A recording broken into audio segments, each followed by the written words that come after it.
नमस्कार सखी सह्याद्रीच्या आजच्या भागात मी रश्मी आंबेडकर आपल्या सगळ्यांचं मनापासून स्वागत करते। आज जागतिक पर्यटन दिन आहे, त्यासाठी तुम्हा सगळ्यांना मनापासून शुभेच्छा देते। कारण आपल्या प्रत्येकामध्ये एक पर्यटक दडलेला असतो, आपल्याला कुठे ना कुठेतरी बाहेर जायचं असतं। मग आपल्या शहराबाहेर असू देत किंवा कधी-कधी आपल्या देशाबाहेर सुद्धा आपण आवर्जून फिरायला जातो आणि तिथली संस्कृती कुठली आहे, तिथे काय काय बघण्यासारखं आहे, या सगळ्या गोष्टींचा आनंद आपण घेत असतो। त्याच्यामुळे आज पर्यटकांचा दिवस आहे, पर्यटनाचा दिवस आहे। तुम्हा सगळ्यांना त्यासाठी मनापासून शुभेच्छा। या बरोबरीने पर्यटन हे क्षेत्र हे झपाट्याने वाढणारं क्षेत्र आहे, ग्रोइंग इंडस्ट्री म्हटलं जातं पर्यटन क्षेत्राला। तर ह्या क्षेत्रामध्ये महिलांना जर यायचं असेल तर त्या कशा पद्धतीने स्वतःची प्रगती करून घेऊ शकतात, त्यांचा सहभाग कसा असू शकतो आणि त्याद्वारे त्यांचा विकास कसा त्या साधू शकतात, या विषयावर आजच्या कार्यक्रमामध्ये आपण बोलणार आहोत। एक पर्यटन दिनानिमित्त आपला आजचा विशेष कार्यक्रम आहे आणि या सगळ्याबद्दल मार्गदर्शन करण्यासाठी आपल्या बरोबर आहेत पर्यटन तज्ञ मनोज हाडवळे सर। नमस्कार सर, कार्यक्रमात तुमचं मनापासून स्वागत करते। सर, आपल्याला एकंदरीत पर्यटन, त्याच्यामध्ये महिलांचा असलेला सहभाग, कृषी पर्यटन हा एक विभाग जो आहे पर्यटनाचा, तो कसा असतो, त्या सगळ्याबद्दलची माहिती देणार आहेत आणि त्यामध्ये महिला कशा पद्धतीने स्वतः कार्यरत असू शकतात आणि विकास साधू शकतात, याबद्दल प्रामुख्याने ते माहिती देणार आहेत। तुमच्या मनात जर काही प्रश्न असतील, तुम्हाला सुद्धा काही विचारायचं असेल तर आम्हाला जरूर फोन करा। त्यासाठी आपले दूरध्वनी क्रमांक आहेत 24908050, 24988050, 022 आपला STD कोड आहे। मुंबई बाहेरून जी मंडळी फोन कॉल्स करणार आहेत त्यांच्यासाठी आणि मोबाईलच्या माध्यमातून जी फोन करणार आहेत त्यांच्यासाठी। आपण नेहमीच काही गोष्टींची काळजी घेत असतो जेव्हा आपण फोन करतो। एकतर आपण आजच्या विषयाला अनुसरून प्रश्न विचारणार आहोत, पर्यटन आणि महिलांचा विकास, जेणेकरून जास्तीत जास्त माहिती आपल्यापर्यंत पोहोचणार आहे। जेव्हा आपण मोबाईलच्या माध्यमातून फोन करणार आहोत तेव्हा अशा ठिकाणी जाऊन बोलणार आहोत जिथे नेटवर्क उत्तम पद्धतीने असेल, म्हणजे तुमचा आवाज मध्ये कट होणार नाही। आणि जेव्हा तुम्ही फोन कराल तेव्हा टीव्हीचा आवाज, म्हणजे घरून जर फोन करणार असाल तर टीव्हीचा आवाज तुम्ही पूर्णतः बंद ठेवणार आहात, म्हणजे तुमचा आवाज इथपर्यंत नीट पोहोचेल। या काही गोष्टींची आपण जर काळजी घेतली तर आपली ही चर्चा रंगत जाणार आहे, खुलत जाणार आहे, वेगवेगळ्या गोष्टींची माहिती तुमच्यापर्यंत येणार आहे। सर, पुन्हा एकदा तुमचं कार्यक्रमामध्ये स्वागत करते। जागतिक पर्यटन दिनाच्या तुम्हाला सुद्धा मनापासून शुभेच्छा देते आणि या वर्षीची थीम खूप छान आहे, मुळात त्याच्याबद्दल तुम्ही काय सांगाल सर? नक्कीच, सर्वप्रथम माझ्याकडून सुद्धा जागतिक पर्यटन दिनाच्या सर्वांना मनापासून शुभेच्छा। जसं आपण म्हणूया की मागील पर्यटन दिन जो होता, जागतिक पर्यटन दिन जो होता, त्यावेळेस जागतिक पर्यटन विकास संस्थेचं एक ब्रीदवाक्य होतं की पर्यटनातून समाज विकास। यावेळी नेमकं एक दुसरं पर्यटनासाठी ब्रीदवाक्य निवडले गेले आणि ज्याच्या मार्गदर्शनाखाली पुढचं वर्षभर काम होणार आहेत। तर यावेळेचं ब्रीदवाक्य कुठलं आहे तर सर्वांसाठी पर्यटन। बरोबर, कोपऱ्यातील लोकांसाठी, विविध भौगोलिक दृष्ट्या वेगवेगळ्या गटातील वेगवेगळ्या घटकांसाठी पर्यटन विकास हे यावेळेचं ब्रीदवाक्य आहे आणि त्याच्यावरती आपल्याला काम करायचंय। म्हणजे ह्या घटकांमध्ये सगळेच आले, मग त्याच्यामध्ये त्यांनी भर दिलाय की जे अपंग आहेत त्यांच्यासाठी, किंवा काही पर्यटक जे लहान मुलांना बरोबर घेऊन जातात त्यांच्यासाठी, ज्येष्ठ नागरिक त्याच्यामध्ये आले। थोडक्यात सगळ्यांसाठी पर्यटन हे सर्वांसाठी असलं पाहिजे आणि त्याबद्दलचं इन्फ्रास्ट्रक्चर कसं आपल्याला निर्माण करता येईल, बरोबर ना सर? बरोबर, पर्यटन सर्वांसाठी असलं पाहिजे, विशिष्ट गटासाठी न राहता। फक्त एका प्रकारचं पर्यटन असण्यापेक्षा भारत विविधतेने नटलेला देश आहे आणि भारतामध्ये पर्यटनाचा विकास होत असताना सर्व घटकांना समानदृष्ट्या समाविष्ट करून घेता येऊ शकतं आणि त्याच वेळेस वेगवेगळ्या प्रकारचं पर्यटन विकास सुद्धा आपल्या देशामध्ये, आपल्या राज्यामध्ये शक्य आहे। बरोबर आहे, ह्याच्यावर आपण भर देणार आहोत। नक्कीच, पर्यटनाचे हल्ली खूप इंटरेस्टिंग असे वेगवेगळे भाग आहेत। मग काही वेळेला मेडिकल टुरिझम असतं किंवा काही वेळेला फूड टुरिझम आहे। त्याबरोबरीने आणखीन एक महत्त्वाचा भाग म्हणजे ॲग्रो टुरिझम किंवा ॲग्रिकल्चरल टुरिझम, ज्याच्यामध्ये तुमची मास्टरी आहे असं म्हणायला हरकत नाही। तर नेमकं हे कृषी पर्यटन म्हणजे काय, त्याच्यामध्ये कोणत्या कोणत्या गोष्टींचा समावेश होतो, काय सांगाल सर? फार महत्त्वाचा प्रश्न आपण विचारलेला आहे। मुळात पर्यटनाचा ज्यावेळेस आपण विचार करतो, आपल्याकडे पर्यटनाचे खूप सारे प्रकार केले जातात। आता तुम्ही बोलताना ॲग्रो टुरिझम म्हणालात, कृषी पर्यटन ही नव्याने रुजणारी संकल्पना आहे आणि या संकल्पनेविषयी बरेच संदिग्धता लोकांच्या मनामध्ये आहे। पर्यटन म्हणून जाताना लोकांच्या मनात आहेत, पर्यटन केंद्र विकसित करताना शेतकऱ्यांच्या मनातल्या वेगवेगळ्या संकल्पना आणि संदिग्धता आहे, त्याच्याविषयी आज आपण थोडं प्रकाश टाकण्याचा प्रयत्न करूया. मुळात ॲग्री टुरिझम आणि ॲग्रो टुरिझम हे दोन प्रकार आहेत. बर, जर एक शेतकरीच सगळ्या प्रकारचे कृषी पर्यटनाचे घटक एका स्वतःच्या मालकीचे असतील तर त्याला आपण ॲग्रो टुरिझम म्हणतो. आणि ॲग्री टुरिझम म्हणजे एकाच बैलगाडी, एकाच ट्रॅक्टर ट्रॉली, एकाच्या कोंबड्या, एकाच्या गायी, असे वेगवेगळे सेगमेंट ज्यावेळेस एकत्र येतात आणि त्या सर्वांचे मिळून जे काय बनतं त्याला म्हणतात ॲग्री टुरिझम. हा एक मूलभूत फरक दोन्ही संकल्पनांमधला आहे. त्याच्यासोबत आपण जर पुढच्या गोष्टी बघितल्या तर कृषी पर्यटनातले घटक काय काय येतात आणि मुळात कृषी पर्यटन ही संकल्पना का गरजेची आहे. बरोबर. जसं मी म्हणालो की भारतामध्ये खूप प्रकारची विविधता आहे. भारतामध्ये किल्ले आहेत, मंदिरं आहेत, लेण्या आहेत, निसर्ग आहे, घाट आहे. हे सर्व विविधता असताना आपण एक लक्षात घेतलं पाहिजे की भारत हा कृषी प्रधान देश आहे. बरोबर. भारतामध्ये शेती हा व्यवसाय नाही तर एक संस्कृती म्हणून पहिल्यांदा बघितलं जातं आणि म्हणून वर्षभर शेती आधारित वेगवेगळे सण उत्सव आपल्याकडे साजरे केले जातात. हे सण उत्सव साजरे होत असताना ज्यावेळेस आपण इतर पर्यटनाला कृषी पर्यटनाचा पाया देऊया, कृषी पर्यटनाच्या पायावर भारताचं पर्यटन जर उभं राहिलं तर वेगळ्या प्रकारचे आयाम येत्या काही काळात आपल्याला बघायला मिळतील असं मला वाटतं. बरोबर आहे. या सगळ्याबद्दल सर बोलत असताना कृषी पर्यटनामध्ये पर्यटक कोण असतात हा सुद्धा एक खूप महत्वाचा भाग झाला. कोण येतं कृषी पर्यटनाचा आनंद घ्यायला? त्याच्यासाठी आपल्याला थोडं मागे जावं लागेल. मुळात कृषी पर्यटन हे एक पर्यटन संकल्पना म्हणून का समोर आली याच्यात आपण थोडं जाऊया. बरं. आधीपासून जसं मी म्हणालो की शेती आपली संस्कृती आहे, त्यामुळे आधीपासून सगळेच लोक आपल्याकडे शेतीवरती अवलंबून होते. नोकरी धंद्याच्या निमित्ताने वाढत्या लोकसंख्येसोबत लोकांनी स्थलांतर केलं शहरांकडे. लोक शहरात आले, या ठिकाणी नोकरी व्यवसाय करण्याच्या याच्यामध्ये त्यांची हळूहळू मातीशी नाळ तुटत गेली. बरोबर.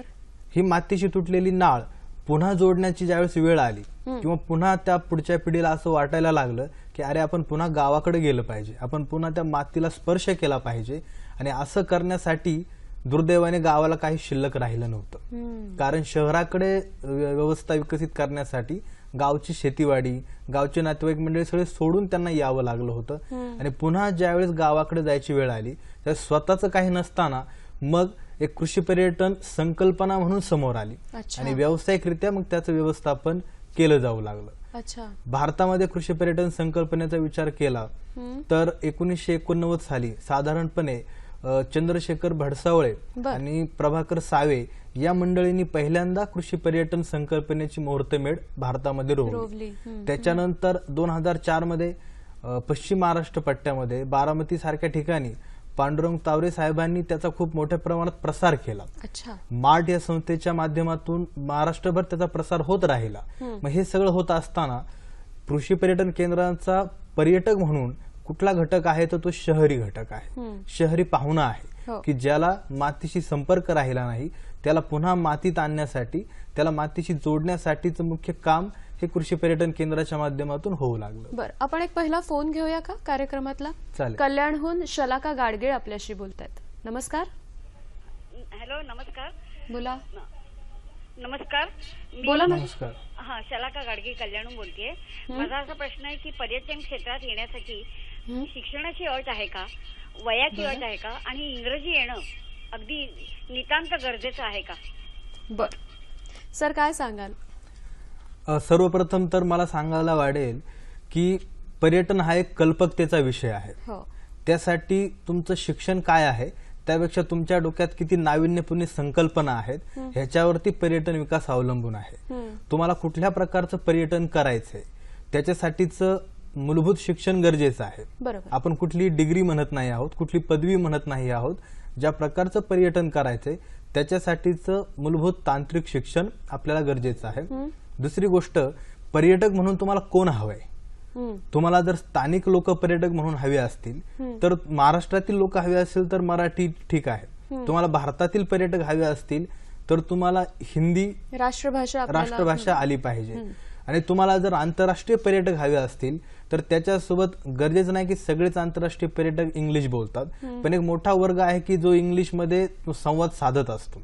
आणि म्हणून आपल्याला जर टार्गेट असेल, आपलं जर ध्येय असेल की आपल्याकडे आंतरराष्ट्रीय पर्यटक यायला हवेत तर त्यावेळेस आपल्याला इंग्रजी भाषा सुद्धा आली पाहिजे. वयाची अट मला वाटतं जर कल्पकता असेल तर वयाची नाही, अट वयाच्या अटीचा प्रश्नच येत नाही. कारण की अगदी माझ्या माहितीतले असे काही लोक आहेत की ज्यांना आपण ज्येष्ठ नागरिक म्हणू शकतो. हा. त्यांनी नव्याने सुरुवात केली आहे पर्यटन केंद्र विकसित करण्यासाठी. बर, अजून एक फोन आहे. आज खूप जिव्हाळ्याचा विषय आहे सर. पर्यटक आपला प्रत्येक जण आपल्यापैकी पर्यटक असतो. त्याच्यामुळे रवींद्र कुडाळकर आपल्याशी बोलतात पुण्याहून. नमस्कार.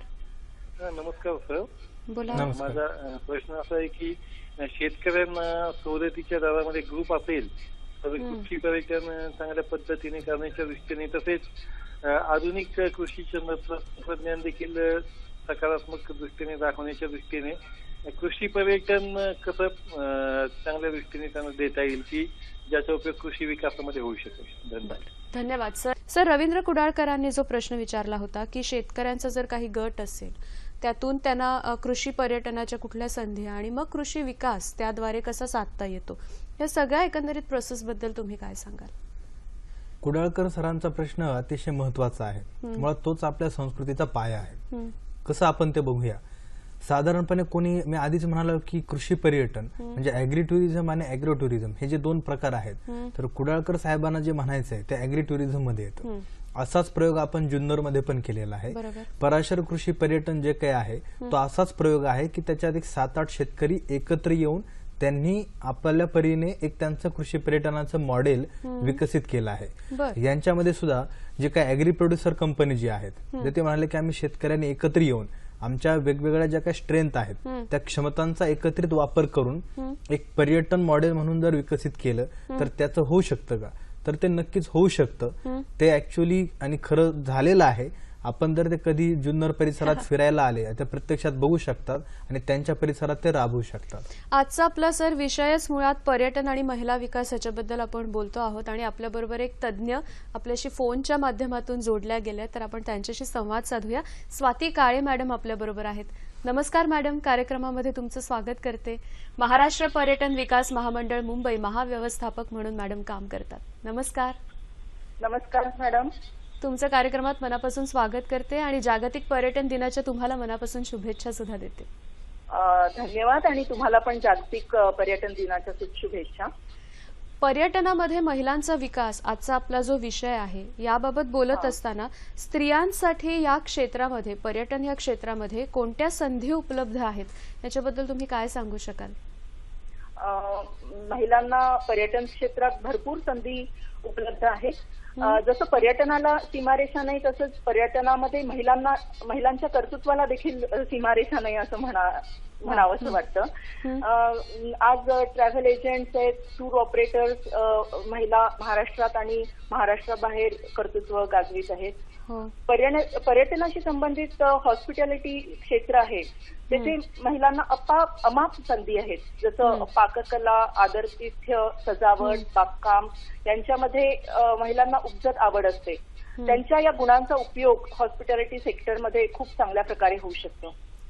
महाराष्ट्र पर्यटन विकास महामंडळ महाभ्रमण आणि बेड अँड ब्रेकफास्ट ही योजना राबवते आणि या योजनांद्वारे महिलांना फार मोठ्या संधी उपलब्ध करून दिल्या आहेत.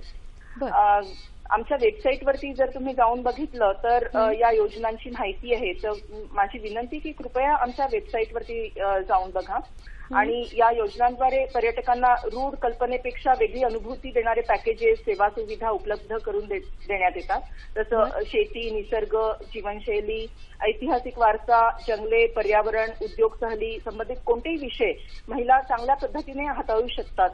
तर बेड अँड ब्रेकफास्ट मध्ये त्यांच्या माध्यमातून स्थानिक घरे पर्यटकांसाठी उपलब्ध आम्ही करून देतो.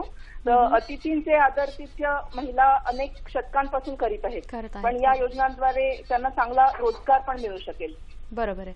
त्यामुळे त्यांचा सर्वांगीण विकास होण्याचं सुद्धा हे खूप महत्वाचं क्षेत्र आहे असं म्हणायला हरकत नाही. निश्चितच. आणि कृषी पर्यटन, हा बोला मॅडम. आम्ही आता टुरिस्ट गाईडचं प्रशिक्षणही लवकर सुरू करणार आहोत. त्याच्यानंतर महिलांना उपजतच बोलण्याची पण कला अवगत आहे. तर या क्षेत्रात देखील त्या भरीव कामगिरी करून दाखवतील असा विश्वास मला वाटतो. आपल्याबरोबर आम्ही- स्टुडिओमध्ये तज्ज्ञ म्हणून मनोज हाडवळे सर आहेत आणि कृषी पर्यटन हा त्यांचा अभ्यासाचा मुख्य विषय आहे. त्याच्यामध्ये हो, सुद्धा मला महिलांचा माहिती सहभाग आहे. कसा असतो त्याच्याबद्दल हो. सुद्धा त्यांचा चांगला अभ्यास आहे. सर, तुम्हाला काही विचारायचं आहे मॅडमना? महाभ्रमण आणि नमस्कार मॅडम. नमस्कार मनोज. महाभ्रमण आणि निवास आणि न्याहारी योजना ही जशी आपली कोकणाच्या पट्ट्यामध्ये खूप चांगल्या प्रकारे यशस्वी झाली, हीच आपण आता उर्वरित महाराष्ट्रामध्ये राबवण्यासाठी काही वेगळे प्रयोग करतोय का सध्या? वेगळे प्रयोग असे नाही, पण आम्ही ठिकठिकाणी जाऊन तिथे त्या गावकऱ्यांशी बोलून त्यांचा सहभाग वाढवण्याचा प्रयत्न करीत आहोत. तर या दृष्टीने आमचे भरपूर प्रयत्न चाललेले आहेत. निश्चितच तुम्ही जसं म्हटलं तसं कोकणामध्ये फार यशस्वी झाले हे उपक्रम, पण आम्ही आता कोकणाच्या बाहेर आलेलो आहोत आणि त्या दृष्टीने आमचे विशेष प्रयत्न चालू आहेत.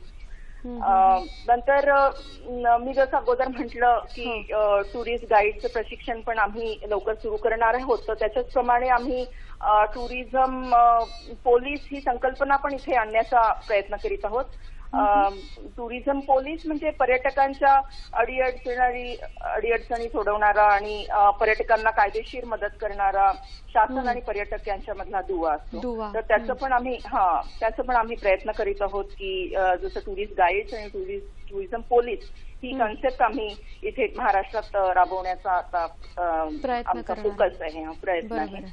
तसंच आम्ही बरेच आदरातिथ्य प्रशिक्षणे, वाहन चालक, फूड अँड बेव्हरेजेसचे प्रशिक्षण पण आयोजित करतो. तर सर्व महिलांना विनंती की त्यांनी आमच्या वेबसाईटवरून याची माहिती घ्यावी. आणखीन जेव्हा जेव्हा ही प्रशिक्षणे आम्ही देत असतो तेव्हा तेव्हा ते सहभागी त्यांनी व्हावं. बरोबर. आणि मला बोला. पर्यटन असं एक क्षेत्र आहे की या क्षेत्राशी संलग्नित जवळपास सर्वच उद्योग आणि सगळे प्रोफेशन्स आहेत. हे तुम्हाला पण मान्य करावंच लागेल की जवळपास सगळेच उद्योग आणि प्रोफेशन्स याच्यात येतात. पण त्यापैकी आउटडोर फोटोग्राफी आहे, डॉक्युमेंटरी मेकिंग आहे, नंतर travel journalism, travel writing, hotel management या क्षेत्रात स्त्रिया जास्त आता रुची दाखवताना दिसतात आहे. म्हणजे खूप सारे ट्रॅव्हल रायटर्स आहेत ज्या खूप छान लिहितात. सगळ्या महिला ट्रॅव्हल जर्नालिझम खूप सध्या फ्लरिशिंग आहे. बिझनेस आपण ज्याला म्हणू किंवा प्रोफेशन आपण ज्याला म्हणू, तर खूप फ्लरिशिंग आहेत. आणि या ट्रॅव्हल जर्नालिझम मध्ये पण अनेक महिला दिसतात, आघाडीवरती दिसतात. आणि अगदी खरं. हो. आणि बोला ना मॅडम. तुम्हाला एक प्रश्न असा विचारायचा आहे की पर्यटन क्षेत्रामध्ये जेव्हा एखादी स्त्री येते आणि अत्यंत सक्षमपणे कार्यरत होते तेव्हा तिच्या एकंदरीत व्यक्तिमत्वामध्ये कोणते बदल दिसून येतात तिला स्वतःला, काय सांगाल? व्यक्तिमत्वात तर बरेच बदल दिसून येतात. तिची जी बोलण्याची पद्धत असते ती जास्ती कॉन्फिडेंट होते, ती जास्ती आत्मविश्वासपूर्वक बोलू शकते. आणि जगात कसं वावरायचं हे निश्चितच तिला जास्ती चांगल्या पद्धतीने कळतं. एक सर्वसाधारण महिला आणि पर्यटन क्षेत्रातली महिला याच्यामध्ये खरंच खूप फरक असतो. अशा पद्धत. बोला ना मॅडम. नाही, तुमचा मुद्दा तुम्ही प्लीज पूर्ण करा. तर मी आता बऱ्याच ठिकाणी जाते या निमित्ताने. महाव्यवस्थापक या पदावर आहे, तर त्या निमित्ताने माझं जगभर हिंडणं फिरणं होतं. आणि इकडे पण या देशामध्ये पण मी खूप फिरली, महाराष्ट्रात पण गेली. तर म्हणजे नुसतंच असं एक्झिबिशन्स आणि याच्यामध्ये नाही, तर आपल्या ज्या छोटे छोटे गावं आहेत तिथे पण आता बेड अँड ब्रेकफास्ट आहे, तर त्यांनी एक छोटी आपली रूम त्या निवास आणि न्याहारीला जोडलेली आहे. तर तिथली पण जी महिला आहे ती जास्ती आत्मविश्वासपूर्वक बोलते. आणि जगाशी तिचे व्यवहार खूप असे चांगले असतात, म्हणजे एकदम ठाम असतात. आत्मविश्वास मुळात तिच्यामध्ये मोठ्या प्रमाणात आत्मविश्वास मोठ्या प्रमाणावरती निर्माण होतो. थँक्यू सो मच मॅडम, आमच्याशी इतकी सविस्तर तुम्ही चर्चा केलीत आणि इतक्या वेगवेगळ्या गोष्टींची माहिती आमच्यापर्यंत पोहोचवलीत. पुन्हा एकदा तुम्हाला शुभेच्छा देते आणि कार्यक्रमात सहभागी झाल्याबद्दल तुमचे मनापासून आभार मानते. आणि आता काळे मॅडमने आपल्याला या विषयावर आणून सोडलेला आहे की कृषी पर्यटन जेव्हा आपण म्हणतो आहोत त्याच्यामध्ये महिलांचा सहभाग हा कशा प्रकारे असतो, कोणत्या कोणत्या गोष्टीमध्ये त्या अगदी हिरिरीने सहभागी होऊ शकतात. नक्कीच. आताच स्वाती मॅडमने खूप विस्तृतपणे त्याच्यातील शक्यता आणि संकल्पना आणि त्या संधींविषयी आपल्याला माहिती दिलेली आहे. आपण त्याविषयी जर पुढे आलो आणि जसं आपण मगाशी म्हणालो की कृषी पर्यटन हा भारतातील कृषीप्रधान भारतातील पूर्ण पर्यटनाचा एक पाया आहे, बरोबर, तशा नजरेने आपण त्याच्याकडे बघू शकतो. मग कृषी पर्यटनाविषयी माहिती घेत असताना आणि त्याच्या संलग्नतेने महिलांचा सहभाग आणि संधी कुठल्या आहेत हे समजून घेण्यासाठी कृषी पर्यटनातले मुख्य घटक कुठले याचा आपण पहिल्यांदा विचार करूया. शेती स्लाइड बघणार आहोत का त्याच्यासाठी? स्लाइड आपण बघूयात. त्याच्यासोबत मुळात आदरातिथ्य आणि खाद्य संस्कृती या दोन गोष्टी आहेत की ज्याच्या माध्यमातून आपल्याला महिलांचा सहभाग त्याच्यात अधोरेखित करता येऊ शकतो. कारण मुळात पर्यटनाचा आत्मा ज्यावेळेस आपण बघतो, आपण पुन्हा त्या स्लाइड वरती जाऊया की आदरातिथ्य आणि खाद्य संस्कृती. आपण जसं म्हणतो की दर 15 किलोमीटर 20 किलोमीटर वरती खाद्य संस्कृती बदलते, तशा स्वरूपामध्ये आदरातिथ्याची पद्धत सुद्धा बदलते. कुठे टोपी घातली जाते, कुठे फेटा बांधला जातो, कुठे तिलक केलं जातं. तर ही जी काही विविधता आहे ती आपल्याला त्या माध्यमातून त्या ठिकाणी जपता येते. ह्याच्यामध्ये महिलांचा सहभाग कुठे कुठे येऊ शकतो, प्रत्येक ठिकाणी महिलांचा सहभाग येऊ शकतो. किंवा मी तर असं म्हणेल की पूर्ण पर्यटन संकल्पना किंवा पूर्ण पर्यटन केंद्र ह्या एकट्या महिला चांगल्या प्रकारे चालवू शकतात. त्यामुळे फक्त याच क्षेत्रात महिलांचा सहभाग आहे, या क्षेत्रात नाही असं म्हणणं खरं तर चुकीचं ठरेल. पर्यटनातील सर्वच क्षेत्रांमध्ये महिला बरोबरीने किंवा 2 पावले पुढे जाऊन काम करू शकतात. आपण त्या निमित्ताने स्लाइड बघूया. स्लाइड मध्ये आपण एक फोटो आपल्याला दिसेल की जी काही पारंपरिक आपली गोधडी आहे. आता गोधडी तशी आपल्याकडे जवळपास नामशेष होण्याच्या मार्गावरती आहे. आजीची ऊब आपल्याला जी गोधडीतून मिळायची, आपण त्याला आजच्या घाडाला कसं संलग्न केलं आजच्या काळासोबत, तर लहान मुलांसाठी नवजात शिशूंसाठी गोधडी संकल्पना आपण आता बाजारामध्ये आणली. आपल्या पराशर कृषी पर्यटन संकल्पनेसोबत आपण त्या ठिकाणी येणाऱ्या पर्यटकांना लहान मुलांसाठीची ही गोधडी उपलब्ध करून दिली आणि ती लोकांना आवडली. लोकांना ती उपयुक्ततेची सुद्धा वाटली आणि त्यासोबत एक कृषी आपली संकल्पना संस्कृतीचा एक घटक म्हणून ती जपली गेली. याच्यामध्ये ग्रामीण महिला सहभागी होऊ शकतात.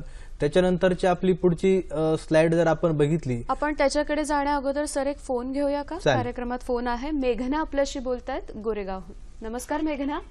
हा नमस्कार, बोला. माझा सरांना प्रश्न असा आहे की त्यांनी जरा सोशो टुरिझम बद्दल सांगावं. बर, ओके, धन्यवाद. सोशिओ टुरिझम ही एक सर्वात महत्वाची आणि येत्या काळातली अजून एक उभरती संकल्पना आहे. सोशिओ टुरिझम आपण म्हणाल सामाजिक पर्यटन.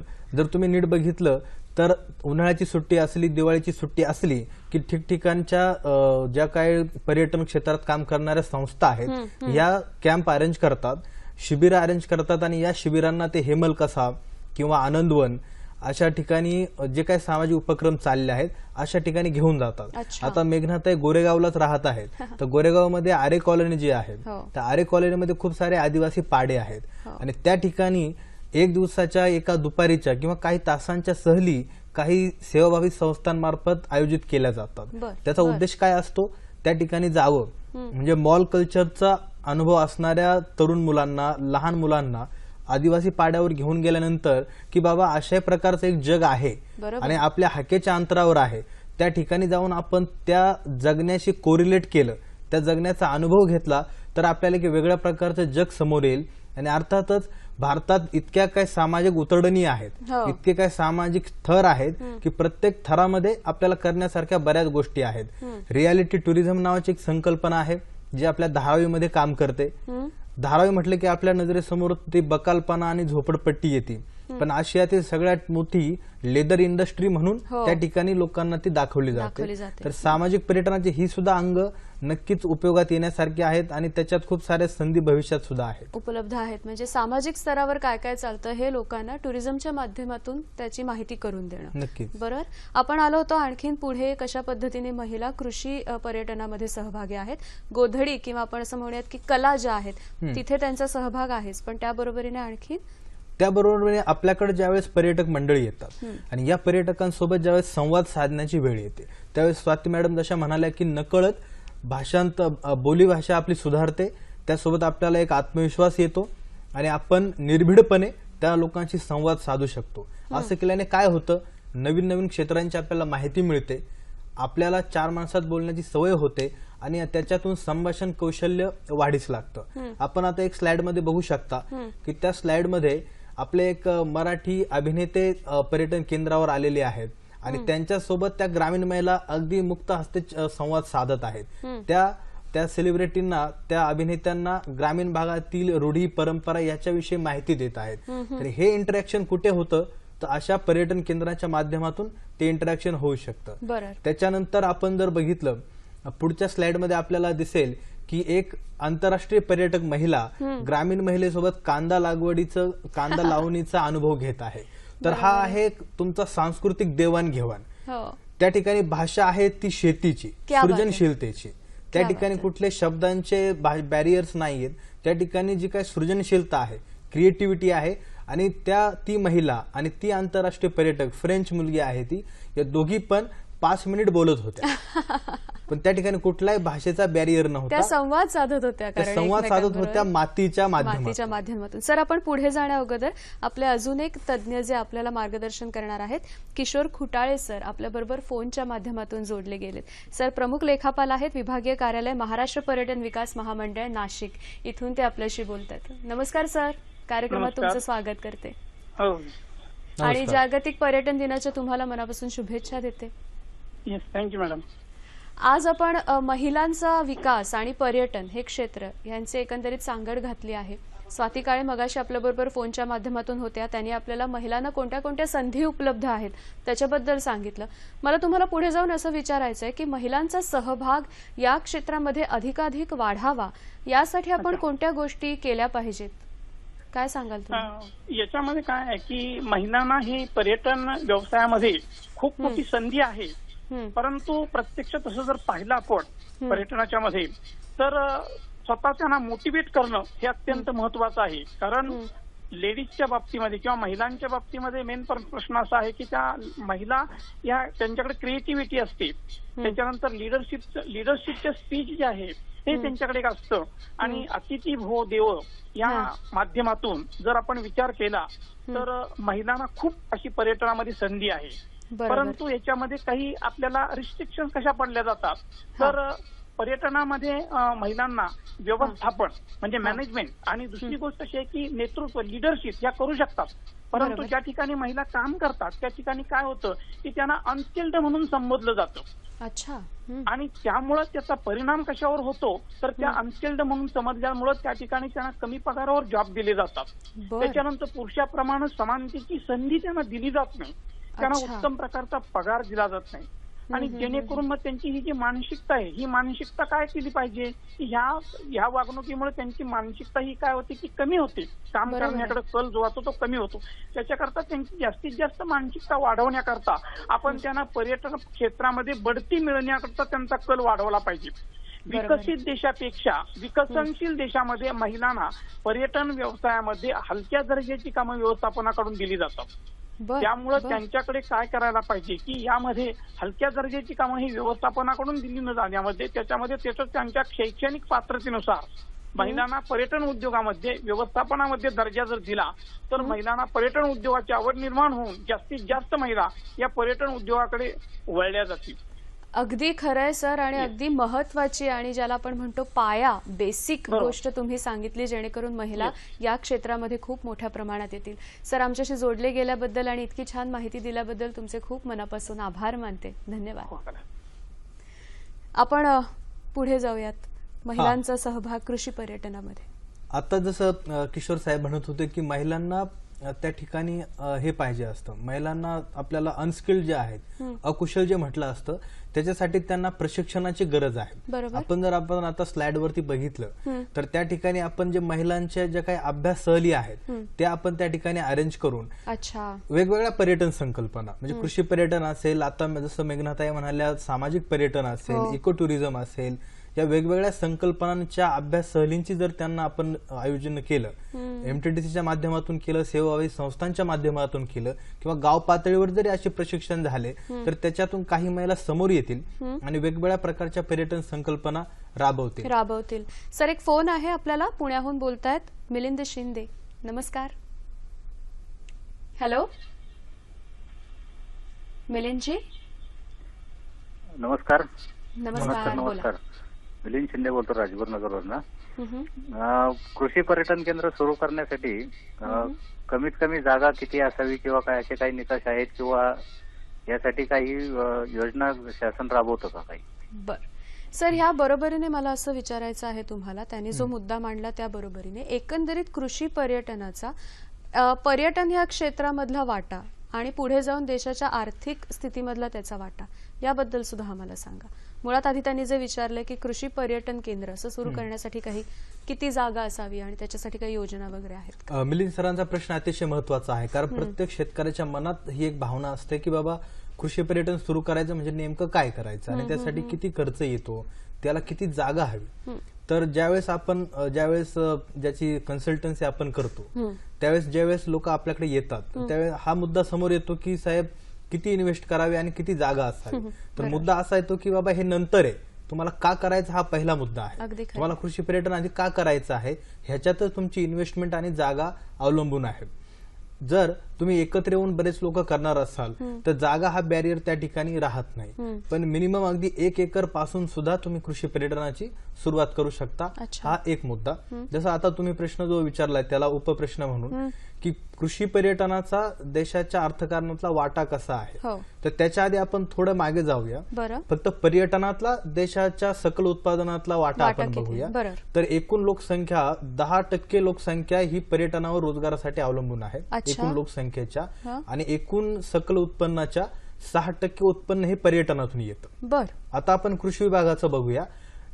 भारताच्या एकूण लोकसंख्येच्या 48% लोकसंख्या ही शेतीवर अवलंबून आहे रोजगारासाठी, आणि जीडीपीच्या तुलनेमध्ये फक्त 13% जीडीपी सकल उत्पन्न हे शेतीतून येतं. आपण मग कृषी आणि पर्यटनाला जर एकत्र केलं तर आपल्याला याच्यातल्या संधी लक्षात येतील. भविष्यामध्ये कृषी पर्यटन ह्या याच्यातून किती मोठ्या प्रमाणात आपल्याला संधी मिळणार आहेत हे त्या निमित्ताने अधोरेखित होतं. बरोबर आहे. एक महत्वाचा मुद्दा आहे की तुम्ही सर स्वतः MSc ऍग्रिकल्चर आहात, म्हणजे हल्ली आपल्याकडे ट्रॅव्हल टुरिझमचे वेगवेगळे कोर्सेस असतात. तुमचं बेसिक ग्रॅज्युएशन झाल्यानंतर तुम्ही हे कोर्सेस करू शकता, पण मुळात याच क्षेत्रामध्ये पूर्ण शिक्षण घेणं आणि मग त्याच्याशी संबंधित असलेल्या कामामध्ये येणं हा भाग पूर्णतः वेगळा आहे. तर ह्यामध्ये तरुणांना आणि त्याबरोबरीने मुलींना सुद्धा, युवतींना सुद्धा काय केलं पाहिजे, अशा प्रकारचं शिक्षण घेणं किती महत्वाचं आहे, त्यातून त्यांची विजन कशा पद्धतीने पुढे येऊ शकते? बरोबर. एक मुद्दा तर या ठिकाणी आपण क्लिअर करू शकतो की जसं आपण म्हणतो की भारत हा खेड्यांचा देश आहे, त्यामुळे खूप मोठ्या प्रमाणात लोकसंख्या ही खेड्यामध्ये राहते. वाढत्या लोकसंख्येसोबत खेड्यांवरचा जो काही अतिरिक्त ताण येतो आणि रोजगार निर्मितीच्या शोधात ही मंडळी शहराकडे स्थलांतरित होतात आणि शहरांच्या यंत्रणेवर पुन्हा एक वेगळा ताण येतो. मला असं वाटतं की आता ती परिस्थिती हळूहळू बदलायला लागली. म्हणजे माझं उदाहरण जर द्यायचं झालं तर माझं MSc ऍग्री झाल्यानंतर 3 वर्ष स्टेट बँकेत कृषी अधिकारी म्हणून नोकरी केल्यानंतर 2010 साली पुन्हा मी गावाकडे आलो. एका दुचाकीची जाहिरात येते बघा टीव्हीला की जे रस्ते गावाकडून शहराकडे जातात तेच रस्ते पुन्हा शहराकडून गावाकडे पण येतात. आपण त्याच रस्त्याने आपण शहराकडे जावं, शिक्षण घेण्यासाठी, कुशलता अंगीकारण्यासाठी, कौशल्य घेण्यासाठी, आणि ते एकदा आत्मसात झाले की पुन्हा गावाकडे यावं, त्याचा वापर करून रोजगार निर्मिती करण्यासाठी. पर्यटनाच्या माध्यमातून मी असं म्हणेल की हे ग्रामीण भागामध्ये शक्य आहे. आपण कौशल्य आत्मसात करावं, ग्रामीण भागात यावं, त्या ठिकाणी आपल्या कल्पकतेने नवनवीन पर्यटन संकल्पना उभाराव्यात, त्या स्थिरस्थावर कराव्यात आणि स्वतःसोबत इतरांसाठी सुद्धा रोजगार निर्मिती करावी. ग्रामीण तरुण आणि तरुणींना हे खूप मोठं एक रोजगाराचं साधन म्हणून पुढे येत आहे. बरोबर आहे. पर्यटन आणि महिलांचा विकास याबद्दल आपण बोलत असताना मनोज हाडवळे सर आपल्याला हे सुद्धा सांगतात की जेव्हा आपण प्रामुख्याने कृषी पर्यटनाबद्दल बोलतो तर त्याच्यात सुद्धा महिलांचा सहभाग हा खूप मोठ्या प्रमाणात आहे आणि त्यात सुद्धा महिला तितकाच विकास आपला साधू शकतात.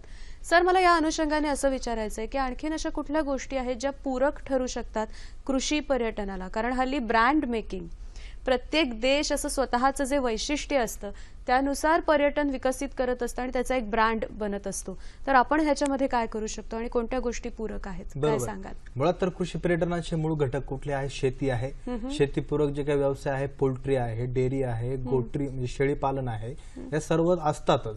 पण जर त्याला ग्लॅमरस करायचं असेल, हो. एक चांगलं आकर्षक पॅकिंग करायचं असेल, तर आपण त्या ठिकाणी अलाइड काय करू शकतो? तर आपण जर स्लाइड बघितल्या, आता जर स्लाइड वरती आपण बघितलं तर त्या ठिकाणी आपला जे काही सांडगे आहेत हा. ते आपण जर बनवले आणि ते छोट्या छोट्या पॅकेट्स मध्ये विकायला ठेवले, तर त्या निमित्ताने एक आपल्या ऍडिशनल ब्रँडिंग होऊ शकते की बरोबर आहे. यांच्याकडे वाळवणाचे पदार्थ मिळतात. बरोबर आहे. त्याच्यानंतर जर आपण बघितलं तर पुढच्या स्लाइड मध्ये आपल्याला दिसतील की सुपारीच्या प्लेट्स त्या ठिकाणी बनवलेल्या आहेत. बरोबर आहे. सुपारींच्या पानांच्या प्लेट्स जर केल्या तर एकतर हे इको फ्रेंडली होतं, खरी म्हणजे गोष्ट. निसर्गाला कुठल्याही प्रकारे हानी होत नाही, प्लास्टिकचा वापर टाळला जातो आणि ते ब्रँडिंग आपण करू शकतो की आमच्याकडे या हेही अशा प्रकारचं बनतं. सुद्धा, म्हणजे तुमच्या सेंटरला तर लागेलच पण बाकी सेंटरला सुद्धा तुम्ही ते विकू शकता, बरोबर. असा त्यातून फायदा होईल. त्याच्यानंतर आपण बघितलं की खाद्य संस्कृती एक पार्ट आहे त्याच्यातला, त्याला आपण ते ग्लॅमरस करू शकतो. आता जुन्नरची खाद्य संस्कृती काय आहे? तर मासवडी आहे. तर ही मसाला वडी आपला आंतरराष्ट्रीय पातळीवरती का घेऊन जाऊ शकलो? तर त्याचं ब्रँडिंग आपण चांगल्या प्रकारे केलं. बरोबर. तर हे वाळवणाचे पदार्थ असतील, खाद्य संस्कृती असेल, गोधडी सारखे काही प्रोडक्ट असतील, तुमच्या सुपारीच्या प्लेट्स असतील, असे वेगवेगळ्या घटकांची जोड देऊन आपण आपल्या कृषी पर्यटनाला एका वेगळ्या पातळीवरती दर्जात्मक विकास करू शकतो. आणि हे सांस्कृतिक पर्यटनाचा खूप महत्वाचा भाग आहेच. जसं आपलं आधीच्या हो. चर्चेमध्ये झालं होतं की जे मुख्य पर्यटन आपण म्हणतो, मेन कल्चरल टुरिझम, त्याच्याशी जोडलेल्याच या सगळ्या गोष्टी आहेत ना, त्याच्यातच या सगळ्या येतात आपोआपच, नाही का सर? बरोबर. आपली संस्कृतीचे जे काही कांगोरे आहेत ना, हो. म्हणजे खाद्य संस्कृती येतं, आपला पेहराव येतो. बरोबर. पेहरावाची गोष्ट सांगायचं झालं तर आपण महाराष्ट्रीयन लोक ज्यावेळेस इतर राज्यांमध्ये जातो, खास करून राजस्थान आणि काश्मीरला, तर आपण तिथल्या पारंपरिक वेशभूषेत आपण आपले फोटो फोटो काढतो. हो. आपण काय केलंय की आपल्या केंद्रांवरती हा. धोतर आणि नऊवारीची जोडी ठेवलेली क्या आहे बात आहे. की नॉन महाराष्ट्रीयन किंवा महाराष्ट्रीयन लोकांनी यावं आणि त्या ठिकाणी नऊवारी साडीमध्ये त्या ठिकाणी फोटोशूट वा करावं, वा. जेणेकरून आपली संस्कृती पण प्रमोट होते आणि त्यानिमित्ताने त्यांना पण एक वेगळे पण मिळतं. बरोबर. तर असं आपल्याला फ्युजन करता येऊ शकतं पर्यटनासोबत. आणि तुम्ही म्हणतात तसं की कल्पकता ही तिला कधीच मर्यादा मर्यादा नसतात. नसते. जोपर्यंत तुम्ही क्रिएटिव्ह आहात, जोपर्यंत तुम्हाला नव्या नव्या गोष्टी सुचत जातात, तोपर्यंत तुम्ही पर्यटनाच्या क्षेत्रामध्ये सुद्धा बऱ्याच नव्या नव्या गोष्टी आणू शकता आणि ते जे टुरिझम महत्वाचं आहे त्याचा विकास घडवू शकता. बरोबर. हे सगळं आहेच सर, पण मी जेव्हा पर्यटक म्हणून एका भागातून दुसऱ्या भागात जाते, आज जागतिक पर्यटन दिनाविषयी आपण जेव्हा बोलतो आहोत तेव्हा हा भाग सुद्धा खूप महत्वाचा ठरतो की एक पर्यटक म्हणून माझ्या जबाबदाऱ्या ह्या सगळ्या प्रती काय असल्या पाहिजेत. हा फार महत्वाचा प्रश्न आहे, याच्यावरती प्रकाश टाकणं गरजेचंच आहे. कारण एका बाजूला पर्यटनाची अफाट वाढ होत असताना, झपाट्याने विकास होत असताना, जबाबदार पर्यटन हा एक वेगळा मुद्दा त्यासोबत येतो. म्हणजे आपण एखाद्या किल्ल्यावर जातो, एखाद्या ऐतिहासिक ठिकाणी जातो, रस्त्याने चालत असतो, तर प्लॅस्टिक फेकणं, चॉकलेटचे कागद फेकणं, आपलं नाव त्या ठिकाणी लिहून येणं, नको ती शेरेबाजी करून येणं, असं करून आपण असंस्कृतपणाचं दर्शन त्या ठिकाणी घडवत असतो. बरोबर. एक पर्यटक म्हणून आपण फिरत असताना जबाबदार पर्यटन केलंच पाहिजे, तरच आपल्याकडे पर्यटन हे सेक्टर हा प्रकार खूप मोठ्या प्रमाणात वाढीस लागेल आणि रोजगार निर्मिती होईल. आपण महिलांचा सहभागाविषयी बोलतोय, हो. तर महिलांना याच्यात प्रोत्साहन देणं हा एक जबाबदार पर्यटनाचा महत्वाचा भाग अगदी आहे. खरं. महिला कशा जास्त प्रकारात याच्यात इन्व्हॉल्व्ह होतील, तर महिलांना ते सुरक्षित वातावरण जर आपण पर्यटनात निर्माण केलं, बरोबर. तर महिलांना वाटेल की हे क्षेत्र माझ्यासाठी आहे. पण आपण जर त्यांना थ्रेटनिंग केलं, त्यांना भीतीदायक वातावरण निर्मिती केली, तर महिला या क्षेत्रात येणार नाहीत आणि तुलनेने एक मोठा पार्ट त्यांच्यापासून वंचित राहील. तर असं होऊ द्यायचं नसेल तर आपल्याला जबाबदार पर्यटन, ज्याला आपण रिस्पॉन्सिबल टुरिझम म्हणतो, 2016 मध्ये आपल्या राज्य शासनाची पर्यटन पॉलिसी धोरण आलं. त्याच्यामध्ये शाश्वत पर्यटन आणि जबाबदार पर्यटन या दोन मुद्द्यांवरती प्रामुख्याने प्रकाश टाकण्यात आलेला आहे की जो येत्या काळात महिलांच्या पर्यटन सहभागासाठी खूप महत्वाचा वाटा ठरणार आहे. बरोबर आहे. या सगळ्यामध्ये जेव्हा एखाद्या स्त्रीला पर्यटन क्षेत्रामध्ये यायचं असतं तेव्हा तिच्या घरातून तिला कोणत्या कोणत्या गोष्टींचं पाठबळ मिळणं महत्वाचं असतं असं तुम्हाला वाटतं? मगाशी आपल्याला किशोर सरांनी जे सांगितलं की जी कामाच्या ठिकाणी तिला तसं वातावरण मिळणं हे फार गरजेचं आहेच, पण त्याबरोबरीने तिचा विकास साधण्यासाठी तिला या क्षेत्रात यायचं असेल तर आणखीन कोणत्या गोष्टींची गरज आहे असं तुम्हाला वाटतं? खरं तर स्त्री आणि व्यवस्थापन हे दोन समानार्थी शब्द आहेत. स्त्रीकडे ते जातच उपलब्ध कलागुण असतात. स्त्रीचा जर एखादं पर्यटन केंद्र डेव्हलप होत असताना त्या स्त्रीला जर तेवढा स्पेस मिळाली, तिला तिची जागा दिली, तर तिच्या उपलब्ध कलागुणांचा, कुशलतेचा वापर तुमचं पर्यटन चांगल्या प्रकारे चालण्यासाठी होऊ शकतं. हे मी माझ्या स्वानुभवावरून सांगतोय.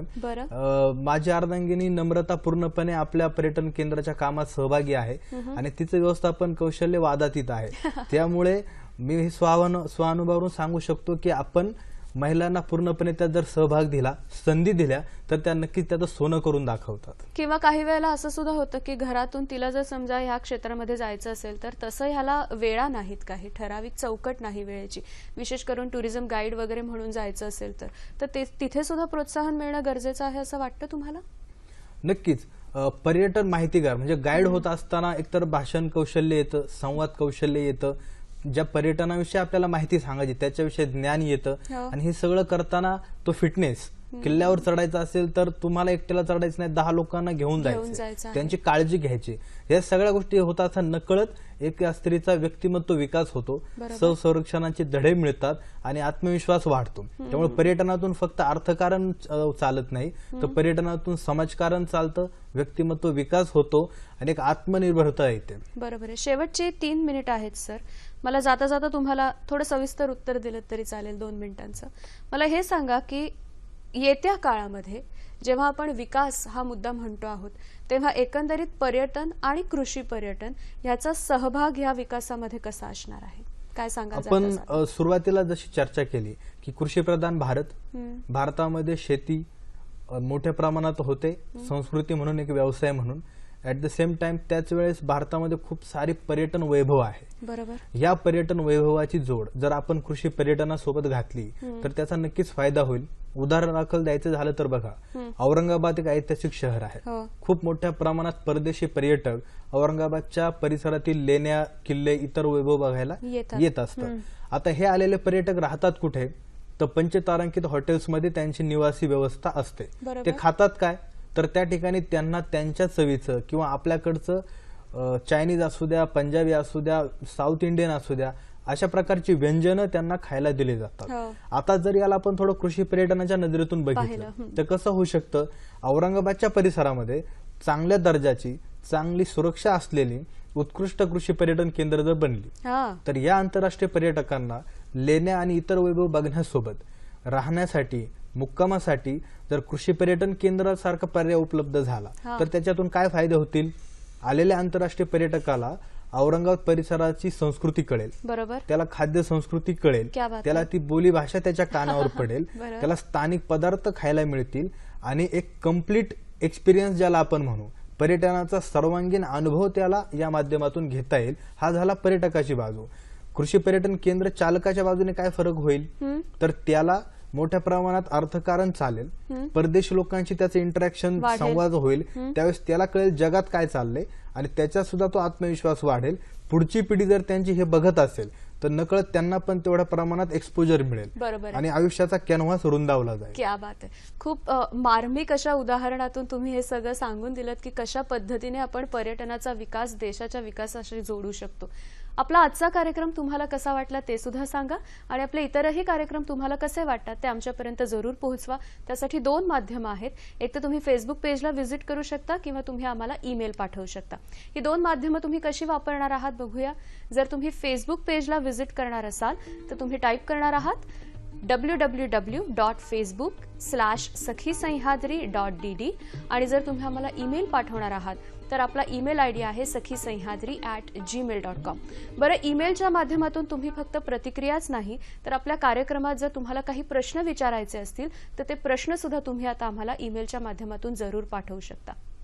सर, कृषी पर्यटन किंवा पर्यटन, महिलांचा विकास याबद्दल तुम्ही इतकी सविस्तर आणि छान मुद्देसूद माहिती दिलीत त्याबद्दल तुमचे मनापासून आभार मानते. पुन्हा एकदा तुम्हाला जागतिक पर्यटन दिनाच्या शुभेच्छा देते. धन्यवाद. तुम्हाला सुद्धा. आणि आपल्या सगळ्या प्रेक्षकांचे सुद्धा आभार मानायचे. खूप छान प्रश्न विचारून कार्यक्रमात तुम्ही सहभाग घेतला, चर्चा वाढवली. नव्या विषयासह पुन्हा भेट होईल. आज मात्र इथेच थांबतोय.